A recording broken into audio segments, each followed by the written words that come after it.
Today is the 27th day of January 2014, and we are very pleased to have Anjana with us. Welcome, Anjana. Thank you.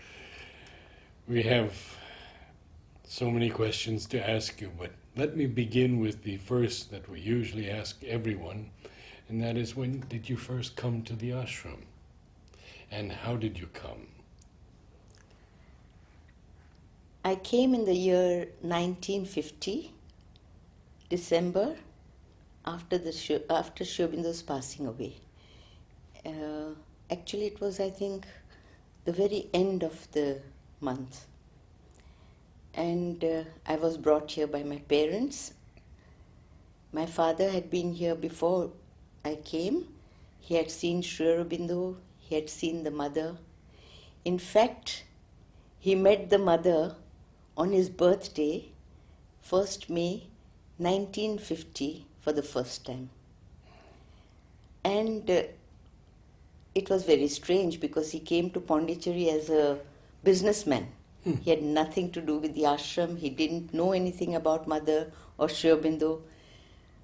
But he came into contact with a Sadhak, and the Sadhak just pulled him in and said, "Oh, Mother is giving darshan today.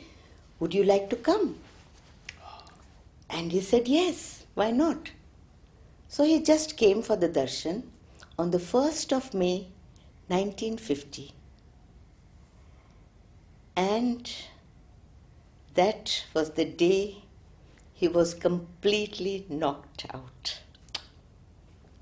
That was the day something dawned in his life, and something dawned on our lives too. He had Sri Aurobindo's darshan He had Sri Aurobindo's darshan twice. twice. And then how did he bring you? Did you come with your mother or family? Yeah, he came here first, then he found a house, and then he brought us here. And most naturally, he took all of us to the mother in the playground. I remember that very evening when I saw the mother for the first time. He just brought us, and he said, "This is my family." And I remember that smile of hers. I will never forget that. It is absolutely imprinted on my heart. And after that, he said that, "Can the children go to school here?" Of course, there was no school then. There was just classes going on in the playground. And the mother said, "Yes, they can go and join the classes." And that's how we started schooling. And that's how we remained here. You came with whom? With my mother and my brother. And your brother? Yeah. And where did you live? We were in Bombay for a few years. I mean, few years means I was born in Gujarat, but we shifted to Bombay because my father was having a business there, and from there we shifted to Pondi. And mother found you a house? No, actually at that time, my father, as he had come as a businessman, he didn't really come for the ashram then. So he had his own house, he had his own contacts in Pondicherry, in the business community, and so we had a house to stay, we had everything, but we were accepted as ashramites in a different way. It was, at that time, people just came in and there was no distinction between being an ashramite and being an outsider. So we just came in and we were ashramites in the correct or the right spirit of being an ashramite. People tell us that the young children had complete access to mother. Yes. What is your first memory of being with mother and speaking with her? I wouldn't be able to say or pinpoint one day, But it was like, being with her all the time. We were spontaneously running around her wherever she went. She went to the sports ground, we were with her. She went to the tennis ground, we were with her. She was in the playground, we were there. She came to the ashram, we were there. So it was like being all the time with her. And nothing else mattered except following her spontaneously. That's how it was. Did you write to her? Yes, I've written to her several letters, and I remember one of my letters was that I want to learn cycling. I want an Almera. It was always wanting something from her. And she would generously accept and give. I want to learn swimming. So she told me, you must go to this person and learn swimming from him. I want to learn cycling. So she would ask me to go to this person and learn cycling. So that was what. And music and art. I don't remember that there was a distinction between learning music or learning art. Everything was so much integrated. And Padma was our teacher, one of my teachers, and she was doing everything. She was doing painting with us, she was teaching us music, but music at that time meant learning to sing with the piano, learning to sing French songs, and then on darshan days she used to put up a program and we used to do it in front of the mother. And then Shahnadi was there to teach us singing. So everything was just spontaneous. There was nothing as having fixed classes or going to learn. We used to just, all the time we were preparing to perform for the mother. So it was such a spontaneous thing that we just went to, they told us you have to go to Sunilda. So we would go to Sunilda for something that he was preparing for the 1st December. Then they would say go to Shahnadi because she's doing a program for darshan. Or you go to Padma, she's doing for some occasion. So we were all the time just being guided from one class of music to the other. So it was just a spontaneous flow of learning. And dance? Yeah, we did learn dancing from Anuben. Anuben was our teacher. And on darshan days we used to perform for the mother in the playground. Actually, dancing was just like preparing for the mother, to offer it to the mother. So all that we learned in art, in music, in dance was like we are preparing to offer something to her. So it was not like learning for myself. That joy of learning and then offering it to her. That was the spirit in which we learned art and music and dance and drama. Can you tell us a bit about your contacts with the elder Sadhaks, Nolini, Pavitra? Oh, yes. We'd love to hear some stories. Anything you can It recall. was a family. It was really, really a big family. And I miss that now. That closeness which we got with the Sadhaks. I'll give you an example. On birthdays, we were made to feel that everybody was sharing our birthdays. In the morning, early morning, Nirmalda would come, he was the gardener, one of the gardeners, with a huge big bouquet of flowers. And he would say, this bouquet, you're going to give it to the mother today. Then I remember Niranjanda, who was in charge of the library. Yes. He would write for us a beautiful poem or a quotation from the mother, and then he would ask us, decorate it and give it to the mother on your birthday. So all the time we were feeling that they were sharing that joy of being close to the mother. All the time it was like that. Everybody was alive and everything was centered around or focused on that path. That let us take all this to the mother. Let us all the time be on that path of going towards her, bringing her all that we are doing, all that we are learning, all that the others are giving us. So it was that type of sharing with them. Did you go to Nolini? Or Nalinida, Amritada, yes, but Nalinida less. I didn't have that contact with Nalinida, but I had a very close contact with Dyuman Bhai.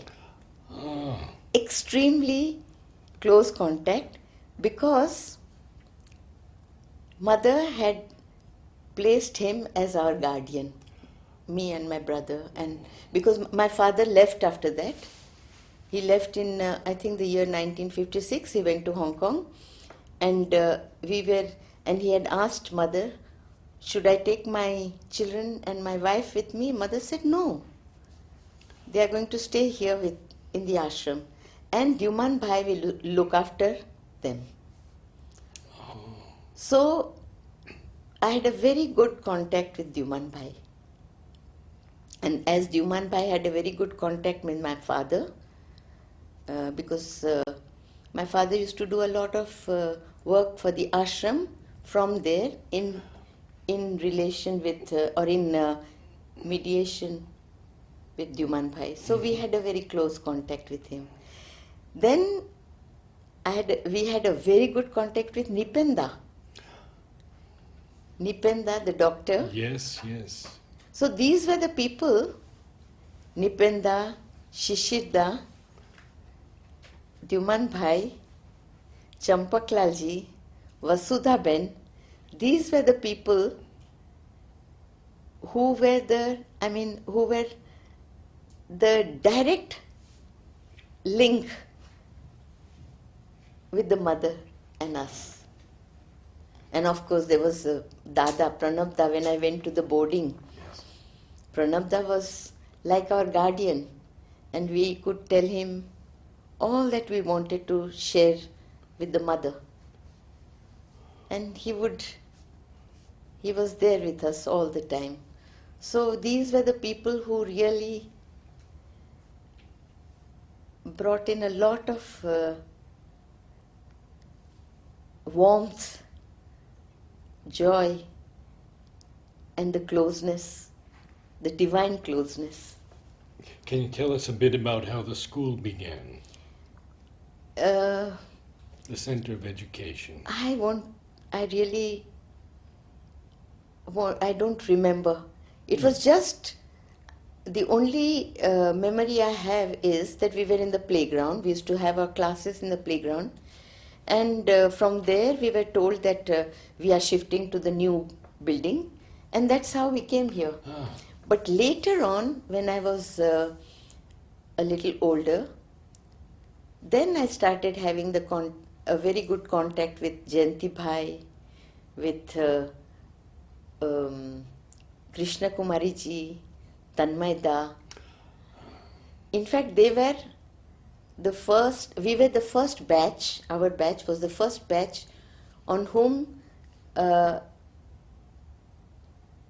they tried the new system of the education. free progress. The free progress. You were the first batch. We were the first batch. Can you tell us a bit about that? We have had the most wonderful time, because or pinpoint one day, but it was like, being with her all the time. We were spontaneously running around her wherever she went. She went to the sports ground, we were with her. She went to the tennis ground, we were with her. She was in the playground, we were there. She came to the ashram, we were there. So it was like being all the time with her. And nothing else mattered except following her spontaneously. That's how it was. Did you write to her? Yes, I've written to her several letters, and I remember one of my letters was that I want to learn cycling. I want an Almera. It was always wanting something from her. And she would generously accept and give. I want to learn swimming. So she told me, you must go to this person and learn swimming from him. I want to learn cycling. So she would ask me to go to this person and learn cycling. So that was what. And music and art. I don't remember that there was a distinction between music, learning music or learning art. Everything was so much integrated. And Padma was our teacher, one of my teachers, and she was doing everything. She was doing painting with us, she was teaching us music, but music at that time meant learning to sing with the piano, learning to sing French songs, and then on darshan days she used to put up a program and we used to do it in front of the mother. And then Shahnadi was there to teach us singing. So everything was just spontaneous. There was nothing as having fixed classes or going to learn. We used to just, all the time we were preparing to perform for the mother. So it was such a spontaneous thing that we just went to, they told us you have to go to Sunilda. So we would go to Sunilda for something that he was preparing for the 1st December. Mm-hmm. Then they would say go to Shahnadi because she's doing a program for darshan.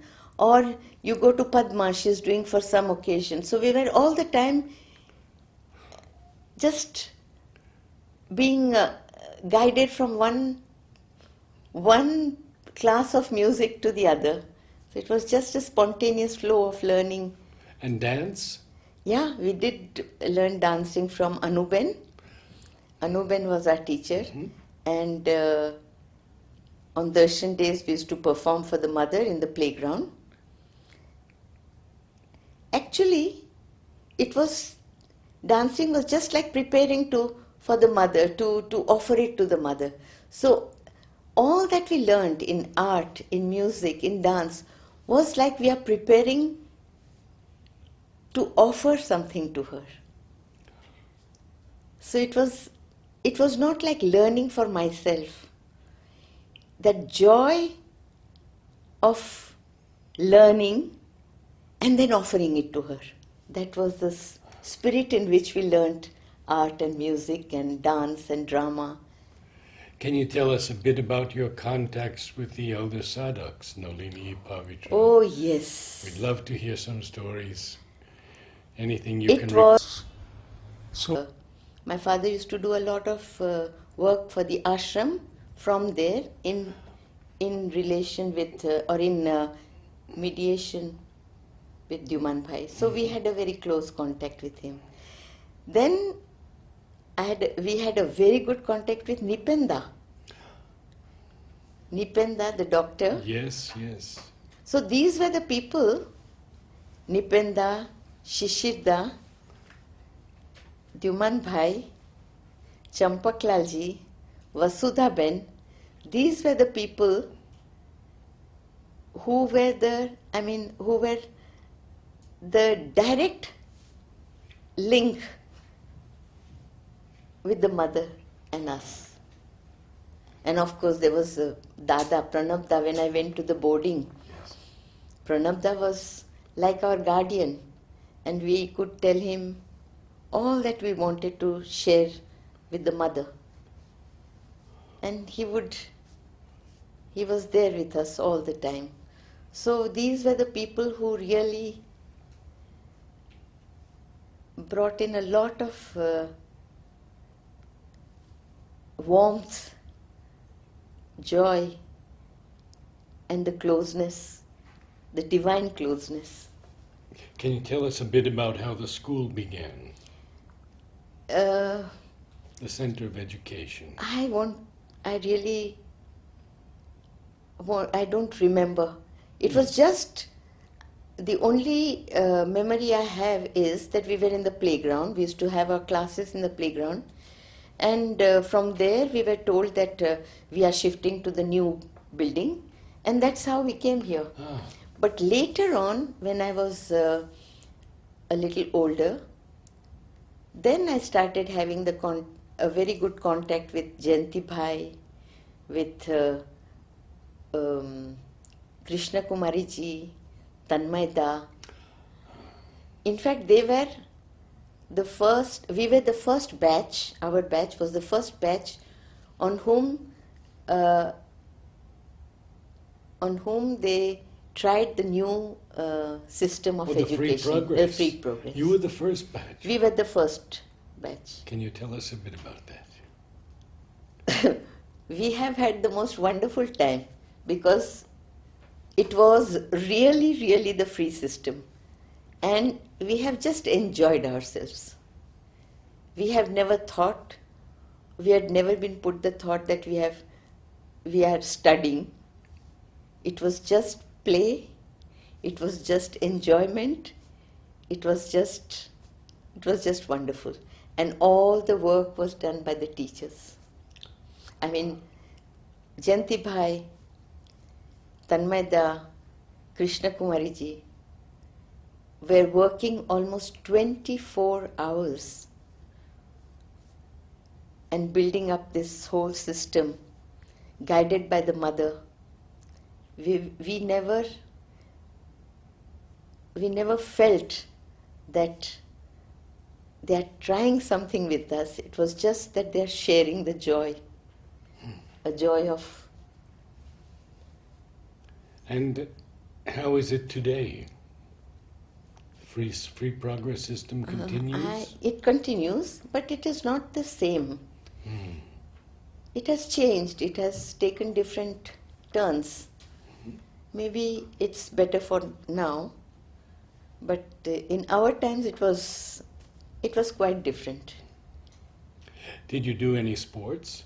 Yes, from the very beginning. From the time I came here, in fact, from the next day, I joined the group. And at that time, there was no such thing as you have to have a uniform or you have to start in the green group. You came in and you joined in. That was it.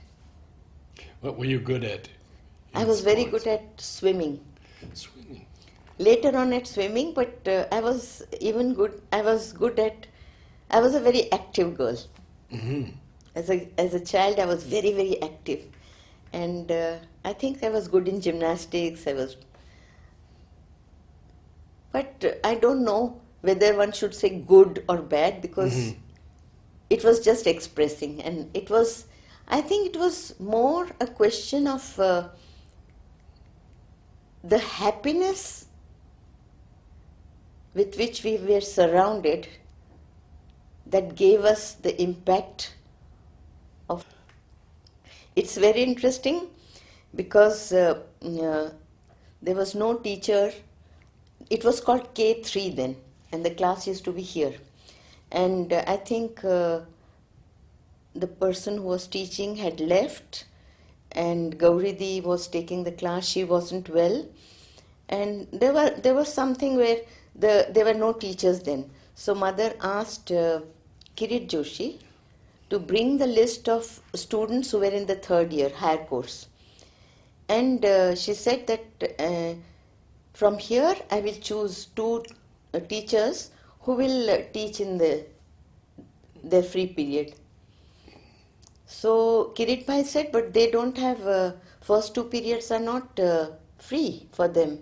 So then mother said, then we'll shift the first two periods to the afternoon. And Kavita and me, we started teaching. Oh. When I was in the higher course. I had not finished my studies then. What age were you teaching? What age groups? The same as I'm teaching now. So People don't know. So between tell oh us. sorry between 6 and 8 age group. I don't remember if the first year they were, but I remember my first batch, of course. Mhm. But Uttama was in the first batch. I see. Uttama, Mhm. Atma, Ah, they were the first Mhm. batch I had. and how do you? So that's how I started teaching. Ah, And and after I finished my studies, mother said, "You are going to continue teaching." So it came in just like that. Everything in my life has come like that. It has been mother who has done everything for me.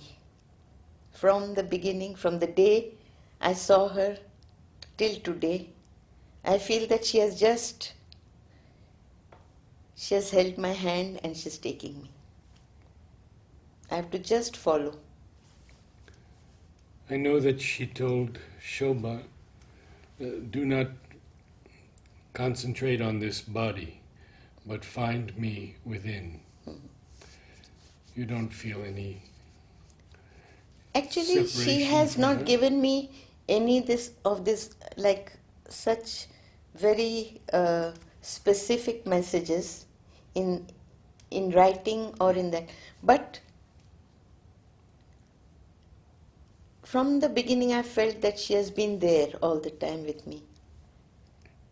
In my childhood, yes, she had been very specific that you are going to stay in the boarding, I'll take care of you, or if I had some needs or whatever, then I used to ask her and she used to. But her presence, I think, has just grown with the time. So it has, and with the experience. And more I realize that it is growing and it will grow till the very end. The children you teach now, how are they different from the earlier years? Or are they different? They are different, but they are very conscious. They are different because they didn't get the physical contact of the mother. But they are doing, I think, a far greater work than we have done. Because we had the physical presence of the mother. We didn't have to think, we didn't have to worry, we had carried as though in a boat to the other side of the river without any ripple, any disturbance. While as they are facing so much of outside influence, so much of so many difficulties of and obstacles, and even then they are being able to keep this presence, which is so beautiful. So they are much stronger than us in that way.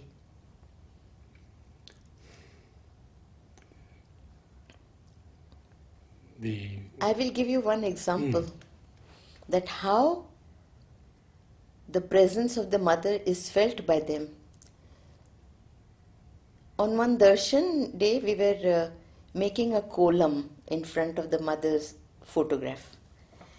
And while making the kolam, all the children were putting the flowers and arranging, and it was a beautiful sight. We had the Sunilda's music in the background, and it was beautiful.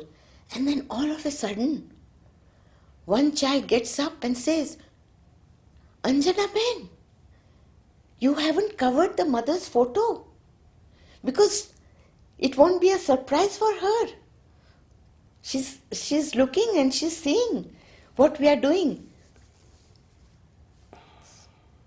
So what will you tell to such children who are living in the presence, but who have to be just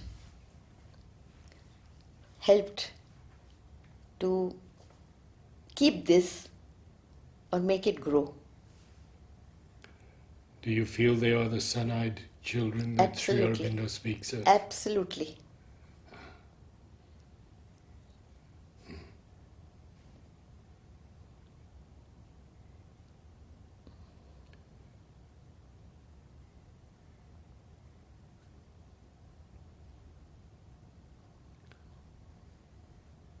Have you met any of them who are extremely special, that you would say more than the others? No. No. Because each one, in each one, there is a spark at different times. So I won't say that this particular child is very special or very, but there are moments in all these children who have been accepted here, who has in them something of this of the depth, of the feeling, of the contact with the mother. I would say that each one in a different way has the contact with the mother, and that is where we come in. How much or how long or how much can we put in to keep this contact growing? That is our, I think that is our duty, our sadhana, our yoga. Part of our yoga. Yes. As a teacher. And your fellow teachers? Oh yes, I'm the luckiest. I feel I'm in the best of environment of teaching in the Lafa here. Because all my colleagues have all been touched by the mother, blessed by the mother. Yes. So even if we go wrong, even if we have little frictions here and there, those are absolutely meaningless. That is the best part. Can you tell us a little bit about your mother? My mother? Yes. My When she came Oh. here and brought you? My parents have been, in fact, I do not know how to be grateful to them. They have, against all odds or family, my mother comes from a very cultured family, and she wanted, when my father left for Hong Kong, her father pressurized her and told her that you can't keep the children like in an orphanage, because they didn't know anything about the ashram, and bring them here, we will educate them, we will, till you go and join your husband. She said no. My father said, keep the doors open to my grandfather. If we need, we will come. Never turn us back just because we have not come now. But my wife's and my children's place is Pondicherry. Well, it was very clear. Very clear. And since that first day, or since that time, they have never ever forsaken their mother. And they have taught us that. Both my parents, I'm very lucky for having such parents. Kalu gave us a wonderful talk How did you meet Kalu? Oh, just like everybody meets here. But in our case, mother had her intervention. So he wanted to leave this place. He wanted to get married. He wanted to go and settle down in Delhi. And Anil Johar had said, "I will help you set a clinic, everything." He went to Delhi. He started working there. He had many patients. He had everything. And because we had written a letter to the mother, then mother was not, we had correspondence by letter. So we wrote a letter to the mother, a very frank letter, saying that we would like to get married, and as marriage is not permitted in the ashram, we would like to stay in Delhi. And Anilda is helping us to set up the clinic and everything. And mother wrote a long letter, which I have, with lots of personal things. But he said, "No, you will get married. Auroville is coming up. If you want to go and stay in Auroville, you can stay there. You can have as many children as you want. It's written. Or you can choose to be here in the ashram. But I don't want you to leave the ashram." So then there was no choice. I mean, this was the choice. And we came, and she gave us the dates for marriage. I said, my parents are keen on having a Indian wedding, because they are living in the outside society. But for us, whatever you decide. So mother said, "You will have 2 marriages. One, I will marry you, and one you will have in Singapore, the Indian marriage." And she gave us 2 dates. 28th of August, 1969, 7th of December, 1969. And she asked Purna, and she asked Andreda to bring gifts for us. And they brought. And she told Dyuman Bhai, and she told Akka, Vasudha Ben, and she prepared packets and everything and gifts, and she told Dyuman Bhai to get the rings. And we went there. You went before mother? She gave us the date and we went. Family, Monada, my sister-in-law, Bonodi, and my 2 aunts had come. So they and we had our marriage in front of the mother. What did mother do? She was excited. Vasudha Ben told me later that she was very excited about the preparations. It was so beautiful when I heard that. She had made packets, she had given Savitri. That Huta's Savitri painting books had come. So she gave the whole packet of that packet. Then she chose a sari for us, for me, her own sari. So she gave that. Then she exchanged the rings. Then she gave us flowers, and then she had given us a message, which I have got it. I mean, that is. Yes. So that's how we got married. And the very next day, I was in school. I went to take my classes. I was in group. I feel that is the way it should be. No, this is not the one which I have kept. This is the center of education? Yeah, this is the center of it. Given by the mother, but not the wedding ring. Does anyone have any questions from our group here to ask Anjana? So, what are your hobbies Now, now and that time? you know, the hobbies have also grown. Now, my hobbies, I mean, I have no one such hobby, but I take interest in lots of activities and I'm doing lots of activities which I'm enjoying immensely. Like, I love gardening.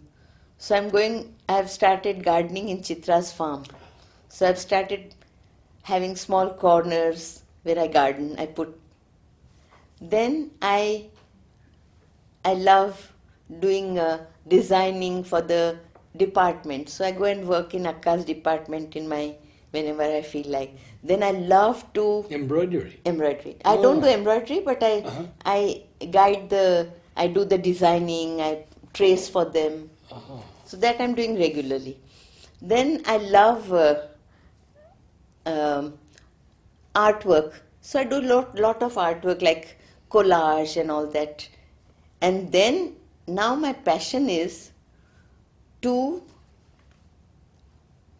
concentrate on the development, or rather becoming conscious of one's body, because I think I'm of an age where it's time that I pay much more consciously, I pay attention to my body. So I do a lot of I would say reading and watching videos and trying to see different types of physical exercises, and I'm seeing that my interest is helping many of my friends who are doing exercise with me. So that's one thing I'm very much interested in. And of course, my children in the Lafon. Yes. That's my passion. You must have made a lot of gifts for the mothers. Oh yes, Painting so. lots. And the last, I went to her on my birthday, February 10th, 1974, no? No. 1973. Mm-hmm. And that year, I had made, I don't know, so many saris I had embroidered. Plenty of saris. And each sari, mother took, touched it, caressed it almost, and I bought them all. My mother bought them all. So I have all those saris, which we have gifted one or two to very close friend of ours, but they had been all appreciated, touched, caressed by the mother. So, do you feel the same presence of the mother that you are moving around with her? Yes. Even today. I feel it, but I'm not very conscious all the time. But when I see that I'm passing through a difficult stage, it may be emotionally, it may be some rift somewhere or something. If I consciously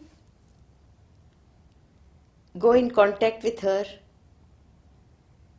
it helps me a lot, and I have been able to build that contact slowly, and it's becoming now gradually more and more and more. Did you approach mother in your difficulties? Yes, but small difficulties. I've never had, because we had been living in a paradise, we have never, at least personally, I have not come through such crisis where I had to come out but in any crisis, whether it be small or big, I have not had big crisis, but I've learned to compromise with myself and to be able to take her help. So, what difference do you see your time you were in the ashram in earlier days and now? The transitions that have taken place. I won't be able to say for others. Yes. I'm telling for myself.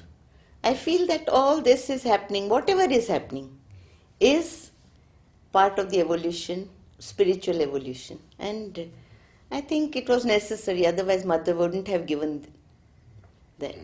And we have to just be sincere to ourselves and try to follow whatever she has said. And if in sincerity we can do that, I think obstacles or whatever it be, it will change. Good things and bad. So when darshan days, you used to go to the mother. Yeah. So now how different do you feel the darshan days?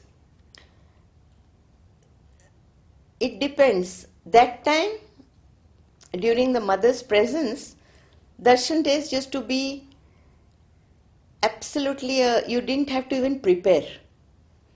At least, I'm talking very personally about me. I didn't have to prepare. I just went to her and that's all. It was done. Whatever had to be exchanged was exchanged. Whatever, it was just beautiful. Now one has to, I feel, now one has to prepare oneself inwardly and then get the same thing. But now a preparation, I think because of so much of different outward influence and her physical presence not being there, we can build that physical presence, but one has to prepare for it. Yes. So you had many balcony darshans and terrace darshans Yeah. with mothers. So can you tell something about that? About the balcony darshan, I wouldn't be able to pinpoint, but because I remember we used to bunk the balcony darshans. We were made to get up early in the morning. Aruna Ben used to wake us, and we would sleep. We wouldn't go to the balcony darshan, earlier balcony darshans. And then all the older, because our boarding was a mixed group, boys, girls, age group was also like Latadi was there, Narendra Da was there, and we were there, the youngest, almost 20 years of difference.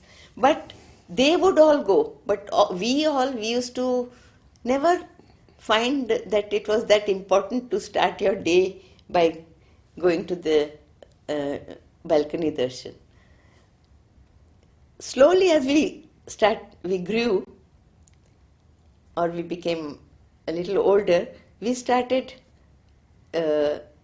feeling that it was important. That was something that was important for us. But one of the darshans which I used to love was after the balcony darshan, Mother used to see some people upstairs. She used to come out after the balcony darshan. I don't know her duties, but then she would come and she would give a rose, pin the rose on the brooch that we used to wear, and plant a kiss on the forehead. And it was not for everybody. I don't know how did she choose, but I remember all those people who used to go. And on one of the birthdays, she asked me to come at that time. So I went, and since that day I told her, can I come tomorrow? She said yes. So we used to go. But one day what happened, she was late. And the school bell had rung. And she told us that don't be late for the school. If I'm not there, you go to the school. Mm-hmm. So I used to go. I don't know. It wasn't for a long time that this continued. I don't even remember how many months or how many, but it was there, and that was a very special darshan because she used to give a pink rose, which hardly exists now, that rose. But Chitra in her garden has that rose, and the other day I saw and I said, Chitra, do you remember? This is the rose she used to give us. Is it tenderness for the divine? The pink one, Yeah, the yeah. little one. Yes. Which remained almost in a bud. It never opened up a lot. And then we used to wear special brooches, and then she would put that there. She would plant a kiss on the forehead, and we used to go away. So you have been to mother on many occasions on your birthday. Yeah, So on my do you birthday. recollect any flowers, a flower that gave you some association? No, she used to give a bouquet to us at that time. We used to give a huge big bouquet to her, which Nirmalda used to prepare. And that is the beauty.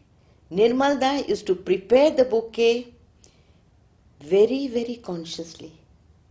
Each flower that used to he put in the bouquet was a message that either I was asking for unconsciously and mother responding to that bouquet. So I never remember having taken a flower with a significance. That bouquet itself was a something which, and then she in return used to give a bouquet, a small bouquet. We used to give that huge big bouquet because I have lots of photographs of myself holding that bouquet very proudly and going to her and offering that bouquet to her, and then she would give another. And then she would ask, do you want a book? Have you got this book? Have you got that book? And then she would give a book signed by her. And then she would count the sweets. Quel âge as-tu? Mère, j'ai 6 ans. So she will take a bag, she will count the sweets, and she would give it. You see mother playing tennis and Yes. attended her French classes. Yes. French classes means she used to take the classes for us in the guest house. And when I found my notebook, I said, let me show it to my children one year. On my birthday, I brought the notebook and I showed. And the children saw, and one child said, Anjana Ben, votre écriture n'était pas jolie. Translate. Anjana Ben, your handwriting was not beautiful. But mother, we had to write with a ballpoint, and that time the ballpoints were not very good. They used to have those blotches. So while writing, we used to have, and then it was not a ruled notebook. It was not a proper ruled notebook. So we had to draw our own lines. So we didn't know how to draw lines. So and then there was no table. We used to sit on the floor and write the dictation. So it was like that. So we had dictation, which she gave us, then poems that we recited, stories that she told us. Yes, we heard about some of these stories. Yeah. About the rabbit. Oh yeah, Masako Kari. That book is still there, or was there. And I wanted to, in fact I was looking for that book. And one book which she had told the story is here in the library. We have it. Pierre et le Loup. But Masako Kari, even today I remember that rabbit story. Yeah. It has just, I don't remember at all the whole story, but I remember the rabbit, and I remember that it was a story which took, I think it was an African folk tale. Yes, Pretty told us. Oh yeah. She remembered the whole story. Oh, she remembers the story. I didn't remember the story, but I remember the rabbit. So we were together actually, Priti and me. But she's older to me, 1 or 2 years older to me, 2 years. But the French classes, we were together. Thank you so much, Anjana. Oh, it's been a pleasure. And it's been wonderful to have you, and I know that people will be touched by your remembrances. of Let us Mother. keep her presence, Yes. and everything will be done.